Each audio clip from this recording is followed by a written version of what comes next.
This is Garry Kasparov. He seized the world champion title in 1985 after a legendary showdown with Anatoly Karpov. Kasparov's reign over the chess world lasted over 2 decades, and he reached a staggering peak rating of 2,856. On the other side is a mysterious figure known as Ray Enigma, a chess streamer whose true identity and chess rating are veiled in secrecy. So what happens when Garry Kasparov faces an extremely strong unfaced chess streamer? Let the games begin. This is The King's Knight. The game kicks off with Ray making the first move, d4, to which Garry responds quickly with knight f6. It appears that Garry might be considering the king's Indian defense, but Ray's knight f3 and d4 lead to a symmetrical queen's pawn opening. After Kasparov plays bishop f5, Ray is given an option to trade light square bishops. However, if he chooses to, it would heavily weaken the e4 square. Ray chooses to keep the pieces on the board and castle early instead. After c6, Ray responds with knight d2, protecting his vulnerable e4 square. Garry fortifies his position and responds with knight d7, preventing any infiltration of the e5 square. It's at this point that the masked man chooses to bring out his queen to e2, which Kasparov responds by pushing his knight to e4. Garry takes the dominant stance, which could potentially control the game. Ray, however, takes an unconventional approach, playing b3, which raises Kasparov's eyebrows. After a few moves are made, Ray decides to make the first capture, the e4 pawn with his bishop. This, unfortunately, turns out to be a big mistake. Rather than retreating, Ray chooses knight to e5, aiming for more piece exchanges even at the cost of losing a pawn. White plays knight to c4 and kicks the black queen and threatens knight to d6. Garry retaliates with b5 and forces Ray to play knight to d6. After rook d8, Ray has no option but to trade his knight for Garry's bishop. Then Ray played queen h5, looking to cause some trouble. After Kasparov's queen to e5, White's plan becomes evident. The intention is to play queen to g5 and create mating threats with the h-pawn.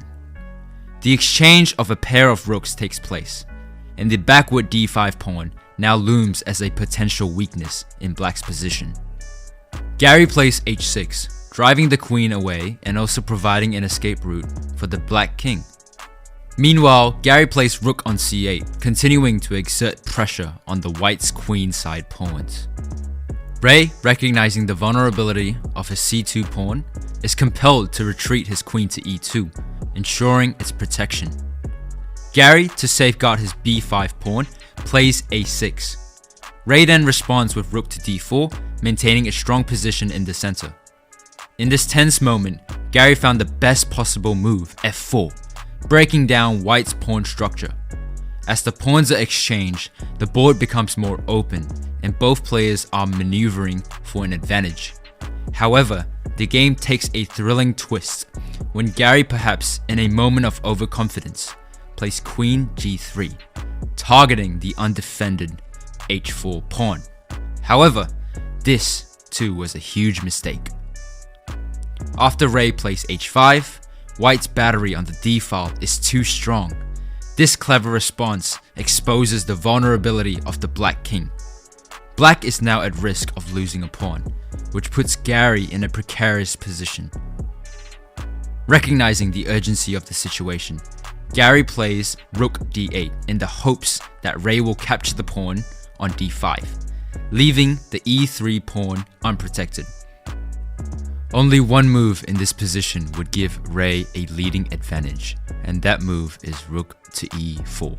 Capturing the rook would open Black's position to lose a rook and a check.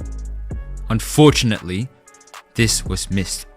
Ray plays c4, attempting to alleviate the pressure and create some breathing space for his position.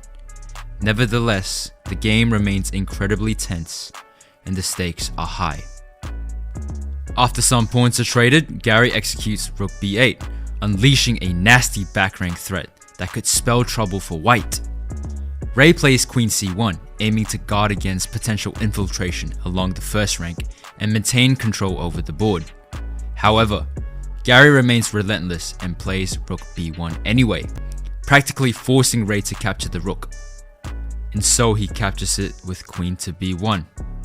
Garry responds with e3, a devastating fork between the king and the rook. And after the rook is captured, Ray quickly responds with a check on b8 and then attacks the f7 pawn, looking to seek revenge. This move allows Garry to create two connected passed pawns, which are known for their power in the endgame. Then, Garry plays his queen to d6, setting the stage for a powerful pawn push that could lead him to victory. Ray, with limited options and the clock ticking, desperately seeks a way to force a perpetual check that might grant him a draw against the former world champion. His queen f5 is a last-ditch effort in the thrilling and intense chess battle. However, the clock is not on Ray's side, and as time ticks away, the checks soon cease, and it becomes clear that Black is in a favorable position. Garry, unwavering in his determination, commences pushing his pawns relentlessly. White, in a last-ditch effort, manages to capture Garry's a5 pawn, but it is a little too late. With Black's pawns advancing rapidly and the white king exposed, Ray's only viable move is queen to e1, moving the queen to the first rank. It is at this moment that Garry seizes the opportunity to make another queen. Without hesitation, Garry plays d2, with the pawn advancing toward promotion, while Ray, with no good moves left, can only watch as Black's relentless push towards victory continues. The clock ultimately runs out for Ray before he has the chance to resign, marking the end of a thrilling and intense battle between the former world champion and the mysterious chess streamer. The players shake hands, and Garry Kasparov stands victorious, maintaining his status as the ultimate chess boss, undefeated in the gripping encounter. If you enjoy watching The King's Knight, don't forget to leave a like, a comment, and a subscribe. Thank you for watching.